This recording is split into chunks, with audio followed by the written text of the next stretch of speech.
नमस्कार, मैं doctor Vinay Singh Yadav, associate professor राजकीय महाविद्यालय बहरोड अलवर, आपका इस कक्षा में स्वागत करता हूं। और हम पढ़ रहे थे लास्की के विभिन्न विचार, जिसमें हमने उनके व्यक्तित्व कृतित्व के बारे में पढ़ा और राज्य संबंधी उनके विचार जाने। संप्रभुता के बारे में लास्की के क्या विशिष्ट विचार हैं, उनका अध्ययन किया। आज हम उनके कुछ और महत्वपूर्ण जो विचार हैं, यानी एक बहुलवादी विचारक के रूप में लास्की के क्या विचार हैं, उनके अधिकार के बारे में क्या विचार हैं, स्वतंत्रता, समानता और संपत्ति कानून के बारे में लास्की के क्या विचार हैं, उन पर आज अध्ययन करेंगे। जैसा कि हमने पिछली कक्षा में पढ़ा कि लास्की मानते हैं कि समाज का स्वरूप वो संघीय मानते हैं, तो राज्य की संप्रभु सत्ता को वो एकलवादी, अनियंत्रित और अनुत्तरदायी नहीं मानते। राज्य को अन्य समुदायों के समान एक समुदाय वो मानते हैं और राज्य को विधिक या नैतिक सर्वश्रेष्ठता के दावे से वंचित करते हैं। समाज को एकल केंद्रीय न मानकर बहुल केंद्रीय सिद्ध करना, क्षेत्रीय, प्रशासनिक, व्यावसायिक विकेंद्रीकरण की पुष्टि करना, समर्थन करना, प्रभुसत्ता की शक्तियों का समुदायों के बीच में वितरण की मांग करना और विधि को राज्य अथवा संप्रभु का आदेश न मानकर राज्य को विधि के अधीन मानना और अंतर्राष्ट्रीय क्षेत्र में भी संप्रभुता को सीमित करना, ये ऐसे कुछ महत्वपूर्ण विचार हैं जिसके कारण लास्की को एक बहुलवादी विचारक कहा जाता है। और ये जो उपयुक्त हमने अभी बताए विचार, ये लास्की के बहुलवाद के प्रमुख तत्व माने जाते हैं। और बहुलवादी राज्य के संबंध में लास्की का ये मानना था, यह कहना था कि बहुलवादी राज्य एकलवादी राज्य के अनेक रूप और असमान वस्तुओं का एक रूप समान हल के थोपने की वृथा प्रयास का परित्याग करेगा और ये एक संघीय राज्य होगा जिसमें संप्रभुता का वितरण समाज के विभिन्न व्यावसायिक संघों, समुदायों और भौगोलिक उपखंडों के बीच में किया जाएगा। तो ये लास्की के कुछ बहुलवादी विचार हैं। लेकिन लास्की की ये जो बहुलवादी जो विचार हैं, उन पर कुछ प्रश्न विचार करने योग्य हैं। वो क्या प्रश्न हैं? वो हैं कि क्या लास्की का बहुलवाद त्रुटियों से युक्त है? क्या लास्की अविचल बहुलवादी थे? क्या लास्की का बहुलवाद असीमित व्यक्तिवाद का सिद्धांत है? अब तक हम ये जान चुके हैं, पढ़ चुके हैं कि लास्की समुदायों और राज्य के बीच अपनी निष्ठा किसे अर्पित की जाए, इसका निर्णय करने का अंतिम अधिकार वे व्यक्ति को ही देते हैं। राज्य की अवज्ञा और उसका प्रतिकार करना वे नागरिक का नैतिक सद्गुण मानते हैं और इस अमर्यादित व्यक्तिवाद में ही अराजकता के बीज निहित हैं। लास्की के बहुलवादी विचारों की यही एक प्रमुख दुर्बलता दिखाई पड़ती है और ये एक सत्य है कि समुदायों का मनुष्य और समाज के जीवन में महत्व है, लेकिन यदि एक समुदाय व्यक्ति की निष्ठा पर दावा दूसरे समुदाय की कीमत पकड़ता है, या यूँ कहें कि जब व्यक्ति की सामुदायिक निष्ठाओं में होड़ अथवा संघर्ष हो, तो उस स्थिति का सामना या उसका सेटलमेंट राज्य के सिवा कौन करेगा?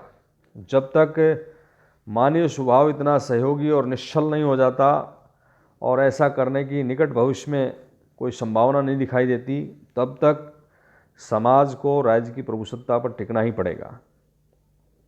तो लास्की इस समस्या को स्पष्ट नहीं कर सका कि समाज की विभिन्न संस्थाओं में सामंजस्य कैसे स्थापित किया जाएगा और इस कार्य को राज्य के सिवाय अन्य कौन करेगा। तो ये उनके कुछ बहुलवाद के बारे में महत्वपूर्ण विचार हैं। जहाँ तक अधिकारों की बात है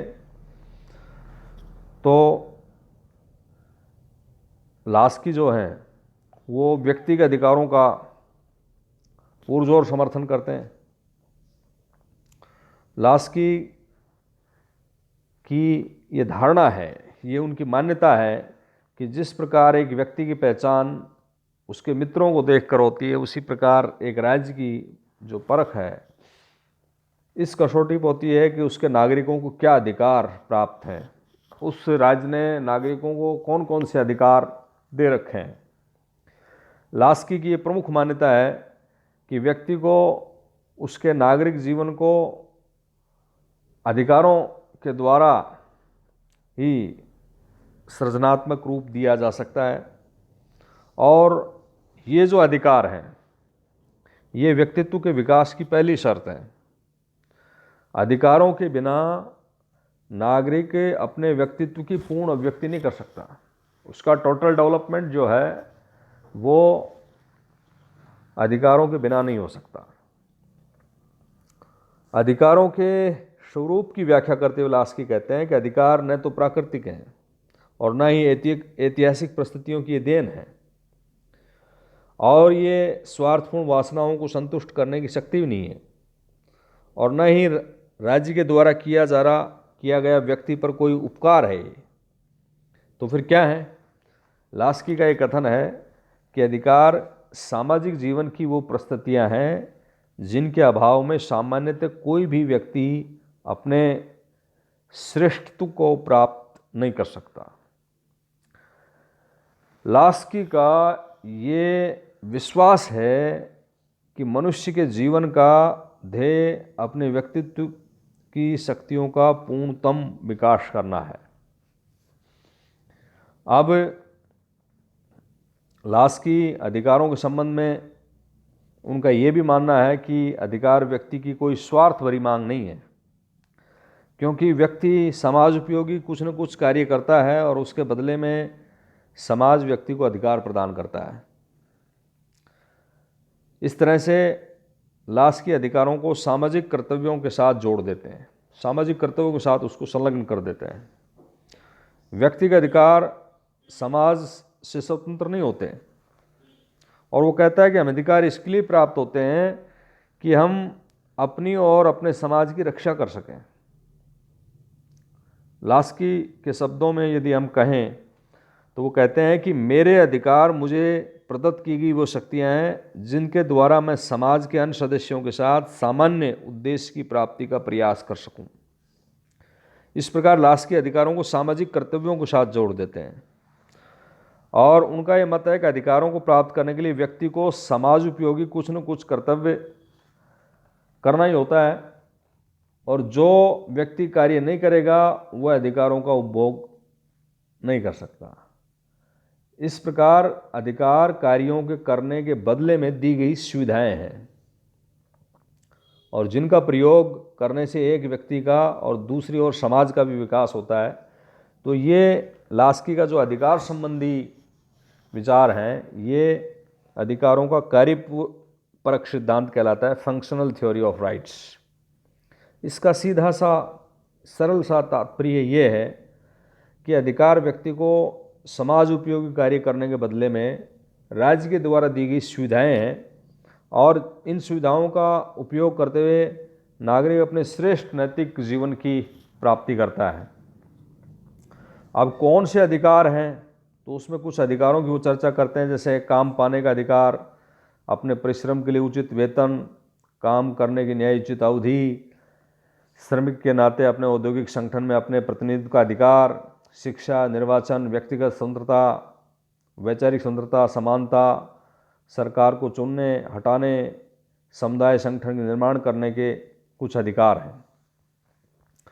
लास्की इस संबंध में आर्थिक अधिकारों पर बल देते हैं, और वो है काम करने का अधिकार, राइट टू वर्क। वो आधारभूत अधिकार मानता है वो। आर्थिक अधिकारों के साथ ही लास्की राजनीतिक अधिकारों पर बल देता है, और आर्थिक अधिकारों और राजनीतिक अधिकारों पर बल देने के पीछे लास्की का जो इंटेंशन है, जो उसका उद्देश्य है, वो समाज में आर्थिक लोकतंत्र और राजनीतिक लोकतंत्र की स्थापना करना है। लास्की की ये प्रमुख मान्यता है, उसका ये मानना है कि नागरिक को केवल राजनीतिक अधिकारों को दे देना ही पर्याप्त नहीं है।